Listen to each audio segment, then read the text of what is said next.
Chapter 19, Angel Visits. If you are enjoying this audiobook, please take a moment to like and subscribe so I can continue to make content just like this. As angels in some brighter dreams call to the soul when man doth sleep, so some strange thoughts transcend our wonted themes and into glory peep. Henry Vaughan. Mrs. Hale was curiously amused and interested by the idea of the Thornton dinner party. She kept wondering about the details, with something of the simplicity of a little child who wants to have all its anticipated pleasures described beforehand. But the monotonous life led by invalids often makes them like children, inasmuch as they have neither of them any sense of proportion in events, and seem each to believe that the walls and curtains which shut in their world and shut out everything else must of necessity be larger than anything hidden beyond. Besides, Mrs. Hale had had her vanities as a girl, had perhaps unduly felt their mortification when she became a poor clergyman's wife. They had been smothered and kept down, but they were not extinct, and she liked to think of seeing Margaret dressed for a party, and discussed what she should wear, with an unsettled anxiety that amused Margaret, who had been more accustomed to society in her 1 year in Harley Street than her mother in 25 years of Helston. "Then you think you shall wear your white silk? Are you sure it will fit? It's nearly a year since Edith was married." "Oh, yes, mamma. Mrs. Murray made it, and it's sure to be right. It may be a straw's breadth shorter or longer waisted, according to my having grown fat or thin, but I don't think I've altered in the least." "Hadn't you better let Dixon see it? It may have gone yellow with lying by."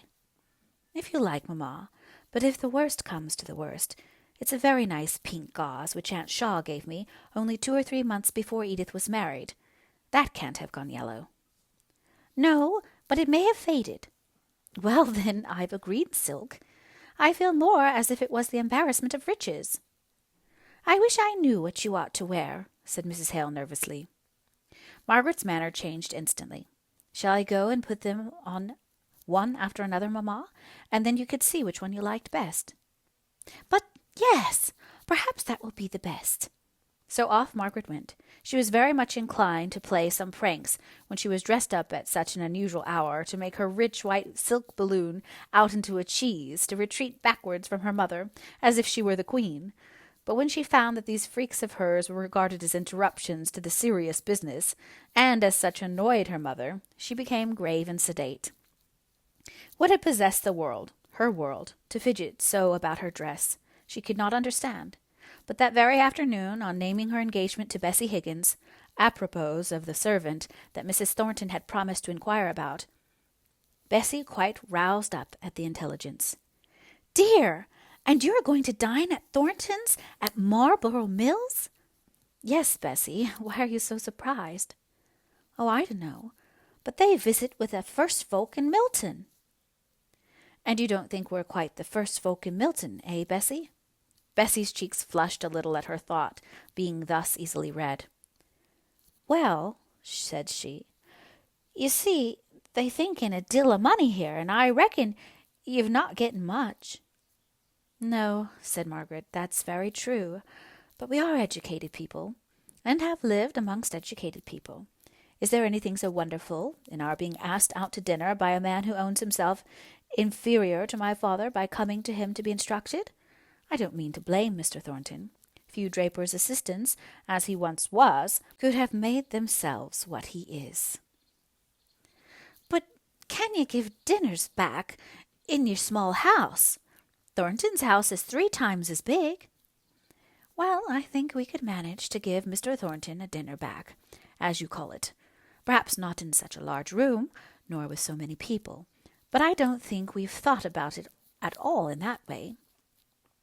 "I never thought you'd be dining with the Thorntons," repeated Bessie. "Why, the mayor hisself dines there, and the members of Parliament and all." "I think I could support the honour of meeting the mayor of Milton." "But them ladies dress so grand," said Bessie, with an anxious look at Margaret's print gown, which her Milton eyes appraised as 7d. a yard. Margaret's face dimpled into a merry laugh. "Thank you, Bessie, for thinking so kindly about my looking nice among all the smart people. But I've plenty of grand gowns, A week ago I should have said they were far too grand for anything I should ever want here. But as I'm to dine at Mr. Thornton's and perhaps to meet the mayor, I shall put on my very best gown, you may be sure." "What wouldn't you wear?" asked Bessie, somewhat relieved. "White silk," said Margaret, "a gown I had for a cousin's wedding a year ago." "That'll do," said Bessie, falling back in her chair. "I should be loath to have you looking down upon." "Oh, I'll be fine enough, if that will save me from being looked down upon in Milton." "I wish I could see you dressed up," said Bessie. "I reckon you're not what folk would call pretty. You've not red and white enough for that. But done you know I had dream of you long afore ever I seed you." "Nonsense, Bessie." "Aye, but I did. Your very face, looking with your clear, steadfast eyes out of the darkness, with your hair blowing off from your brow and going out like rays round your forehead, which was just as smooth and straight as it is now, and you always come to give me strength, which I seemed to gather out of your deep, comforting eyes, and you was dressed in shining raiment, just as you're to be dressed. So you see, it was you." "Nay, Bessie," said Margaret gently, "it was but a dream." "And why might not a dream of my affliction as well as others? Did not many a one in the Bible? Aye, and see visions too? Why, even my father thinks a deal of dreams. I tell you again, I saw you as plainly coming swiftly towards me, with your hair blowing back with the very swiftness of the motion, just like the way it grows, a little standing off like, and the white shining dress on you've gotten to wear. Let me come and see you in it. I want to see you and touch you. In very deed, you were in my dream." "My dear Bessie, it is quite a fancy of yours." "Fancy or no fancy, you've come as I knew you would, when I saw your movement in my dream. And when you're here about me, I reckon I feel easier in my mind and comforted, just as a fire comforts one on a dree day. You said it was on the 21st. Please God, I'll come and see you." "Oh, Bessie, you may come and welcome. But don't talk so. It really makes me sorry. It does indeed." "Then I'll keep it to myself, if I bite my tongue out. Not but what it's true for all that." Margaret was silent. At last she said, "Let us talk about it sometimes, if you think it is true. But not now. Tell me, has your father turned out?" "Aye," said Bessie heavily, in a manner very different from what she had spoken in about a minute or two before. "He and many another, all hampers men, and many a one besides. The women are as bad as the men and their savageness this time. Food is high, and they mun have food for their children, I reckon. Suppose Thornton sent them their dinner out, the same money spent on potatoes and meal would keep many a crying baby quiet and hush up its mother's heart for a bit." "Don't speak so," said Margaret. "You'll make me feel wicked and guilty in going to this dinner." "No," said Bessie. "Some's pre-elected to sumptuous feasts and purple and fine linen. Maybe you're one of 'em. Others toil and moil all their lives long, and the very dogs are not pitiful in our days, as they were in the days of Lazarus. But if you ask me to cool your tongue with the tip of my finger, I'll come across the great gulf to you just for the thought of what you've been to me here." "Bessie, you're very feverish. I can tell it in the touch of your hand, as well as in what you're saying. It won't be division enough, in that awful day, that some of us have been beggars here, and some of us have been rich. We shall not be judged by that poor accident, but by our faithful following of Christ." Margaret got up and found some water. Soaking her pocket handkerchief in it, she laid the cool wetness on Bessie's forehead and began to chafe the stone-cold feet. Bessie shut her eyes and allowed herself to be soothed. At last she said, "You'd have been deaved out, your 5 wits as well as me, if you've had one body after another coming in to ask for father, and staying to tell me each with the terrible things they said of the masters, but more being women kept plainin' with the tears running down their cheeks, never wiped away nor heeded, of the price of meat, and how their childer could not sleep at night for the hunger." "And do they think the strike will mend this?" asked Margaret. "They say so," replied Bessie. "They do say trade has been good for long, and the masters has made no end of money. How much father doesn't know, but in course the union does. And as it is natural, they wanted their share of the profits, now that food is getting dear, and the union says they'll not be doing their duty if they don't make the masters give 'em their share. But masters has getting the upper hand somehow, and I'm feared they'll keep it now and evermore. It's like the great battle of Armageddon, the way they keep on grinning and fighting at each other, till even while they fight they are picked off into the pit." Just then Nicholas Higgins came in. He caught his daughter's last words. "Aye, and I'll fight on too. And I'll got it this time. It'll not take long for to make 'em give in, for they've getten a pretty lot of orders, all under contract, and they'll soon find out they'd better give us our 5% than lose the profit they'll gain, let alone the fine for not fulfilling the contract. Aha, my masters, I know who'll win." Margaret fancied from his manner that he must have been drinking. Not so much from what he said, as from the excited way in which he spoke, and she was rather confirmed in this idea by the evident anxiety Bess showed in her departure. Bessie said to her, "The 21st, that's Thursday week. I may come and see you dressed for Thornton's, I reckon. What time is your dinner?" Before Margaret could answer, Higgins broke out. "Thornton's? Art going to dine at Thornton's? Ask him to give you a bumper to the success of his orders. By the 21st, I reckon he'll be pottered in his brains how to get 'em done in time. Tell him there's 700 I'll come marching into Marlborough Mills the morning after he gives the 5%, and will help him through his contract in no time. You'll have 'em all there. My master Hamper, he's one o' the old-fashioned sort. Ne'er met's a man 'bout an oath or a curse. I should think he were going to die if he spoke me civil, but arter all, his bark's worse than his bite, and you may tell him as one turns out, if you like. But you'll have a lot of prize mill owners at Milton's. I should like to get speech of them, when they're a bit inclined to set still after dinner, and could nigh run for the life on 'em. I'd tell 'em my mind. I'd speak up against the hard way they're driving on us."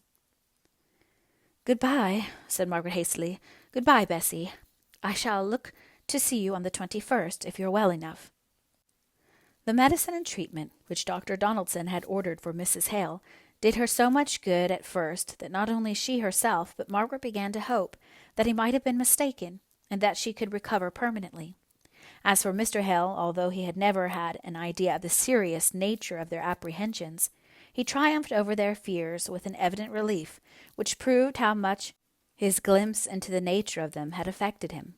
Only Dixon croaked for ever into Margaret's ear. However, Margaret defied the raven, and would hope. They needed this gleam of brightness indoors, for out of doors, even to their uninstructed eyes, there was a gloomy, brooding appearance of content. Mr. Hale had his own acquaintances among the working-men, and was depressed with their earnestly told tales of suffering and long endurance. They would have scorned to speak of what they had to bear to any one who might, from his position, have understood it without their words. But here was this man from a distant county, who was perplexed by the workings of a system into the midst of which he was thrown, and each was eager to make him a judge, and to bring witness of his own causes for irritation. Then Mr. Hale brought out all his budget of grievances, and laid it before Mr. Thornton for him, with his experience as a master, to arrange them, and explain their origin, which he always did, on sound economical principles, showing that, as trade was conducted, there must always be a waxing and waning of commercial prosperity, and that in the waning a certain number of masters, as well as of men, must go down into ruin, and be no more seen among the ranks of the happy and prosperous. He spoke as if this consequence were so entirely logical that neither employers nor employed had any right to complain of it because of their fate. The employer to turn aside from the race he could no longer run, with a bitter sense of incompetency and failure, wounded in the struggle, trampled down by his fellows in their haste to get rich, slighted where he was once honored, humbly asking for, instead of bestowing, employment with a lordly hand. Of course, speaking so as if the fate that as a master might be his own in the fluctuations of commerce, he was not likely to have more sympathy with that of the workmen, who were passed by in the swift, merciless improvement of alteration, who would fain lie down and quietly die out of the world that needed them not, but felt as they could never rest in their graves for the clinging cries of the beloved and helpless they would leave behind, who envied the power of the wild bird that can feed her young with her very heart's blood. Margaret's whole soul rose up against him while he reasoned in this way, as if commerce were everything and humanity nothing. She could hardly thank him for the individual kindness which brought him that very evening to offer her, for the delicacy which made him understand that he must offer her privately every convenience for illness that his own health or his mother's foresight had caused them to accumulate in their household, and which, as he learned from Dr. Donaldson, Mrs. Hale might possibly require. His presence, after the way he had spoken, his bringing before her the doom which she was vainly trying to persuade herself might yet be averted from her mother, all conspired to set Margaret's teeth on edge, as she looked at him and listened to him. What business had he to be the only person except Dr. Donaldson and Dixon admitted to the awful secret, which she held shut in the most dark and sacred recess of her heart, not daring to look at it unless she invoked heavenly strength to bear the sight, that some day soon she should cry aloud for her mother, and no answer would come out of the blank, dumb darkness. Yet he knew all. She saw it in his pitying eyes. She heard it in his grave and tremulous voice. How reconcile those eyes, that voice, with the hard, reasoning, dry, merciless way in which he laid down axioms of trade and serenely followed them out to their full consequences? The discord jarred upon her inexpressibly, the more because of the gathering woe of which she had heard from Bessie. To be sure, Nicholas Higgins, the father, spoke differently. He had been appointed a committee man, and said that he knew secrets of which the exoteric knew nothing. He said this more expressly, and particularly on the very day before Mrs. Thornton's dinner party, when Margaret, going in to speak to Bessie, found him arguing the point with Boucher, the neighbor of whom he had frequently heard mention, as by turns exciting Higgins' compassion as an unskilful workman with a large family depending upon him for support, and at other times enraging his more energetic and sanguine neighbor by his want of what the latter called spirit. It was very evident that Higgins was in a passion when Margaret entered. Boucher stood with both hands on the rather high mantelpiece, swaying himself a little on the support which his arms, thus placed, gave him, and looking wildly into the fire with a kind of despair that irritated Higgins, even while it went to his heart. Bessie was rocking herself violently backwards and forwards, as was her wont, Margaret knew by this time, when she was agitated.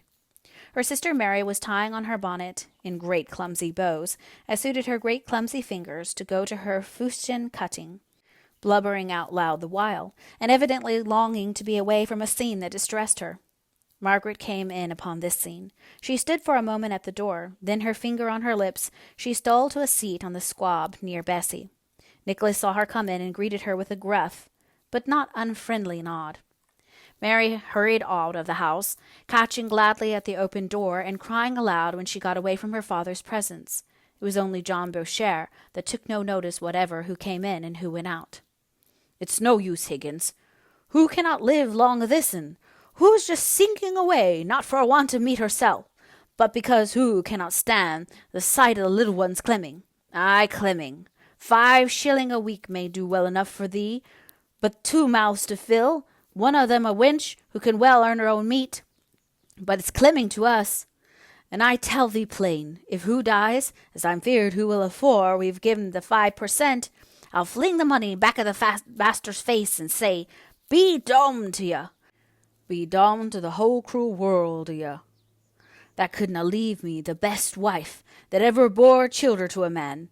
And look thee, lad, I'll hate thee, and the whole pack o' the Union. Ay, and chase ye through heaven with my hatred. I will, lad, I will. If you're leading me astray i' this matter, thou saidst, Nicholas, on Wednesday se'night, and it's now Tuesday the 2nd week, that afore a fortnight we'd have the masters coming a-begging to us to take back our work at our own wage, and time's nearly up, and there's our little Jack, lying abed, too weak to cry, but just every now and then sobbing up his heart for want of food.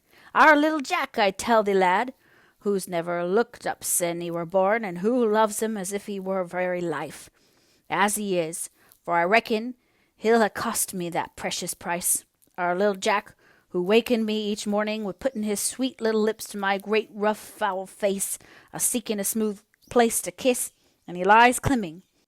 Here the deep sobs choked the poor man, and Nicholas looked up, with eyes brimful of tears, to Margaret, before he could gain courage to speak. "Hold up, man. Thy little Jack shall na clem. I ha' gotten brass, and we'll go buy the chap a sup o' milk, and a good 4-pounder this very minute. What's mine's thine, sure enough. Aye, thou'st I want. Only dinnot lose heart, man," continued he, as he fumbled into a teapot for what money he had. "I lay you my heart and soul, we'll win for this. It's but bearing on one more week, and you just see the way the masters will come round, praying on us to come back to our mills. And the Union, that's to say, I, will take care of you enough for the children and the missus. So do not turn faint-hearted, and go to the tyrants a-seeking work." The man turned round at these words, turned round a face so white and gaunt and tear-furrowed and hopeless that its very calm forced Margaret to weep. "You know well that a worser tyrant than e'er the masters were says, clem to death, and see 'em clem to death, ere you dare go again the Union. You know it well, Nicholas, for you're one of 'em. You may be kind hearts, each separate, but once banded together, you've no more pity for a man than a wild hunger-maddened wolf." Nicholas had had his hand on the lock of the door. He stopped and turned round on Boucher, close following. "So help me God, man alive, if I think not I'm doing best for thee and for all on us. If I'm going wrong, when I think I'm going right, it's their sin, who ha' left me here I am, in my ignorance. I ha' thought till my brains ached. Belie me, John, I have, and I say again, there's no help for us but having faith in the Union. They'll win the day, see if they do not." Not one word had Margaret or Bessie spoken. They had hardly uttered the sighing that the eyes of each called to the other to bring up from the depths of their heart. At last Bessie said, "I never thought to hear father call on God again, but you heard him say, so help me God." "Yes," said Margaret. "Let me bring you what money I can spare. Let me bring you a little food for that poor man's children. Don't let them know it comes from anyone but your father. It will be but little."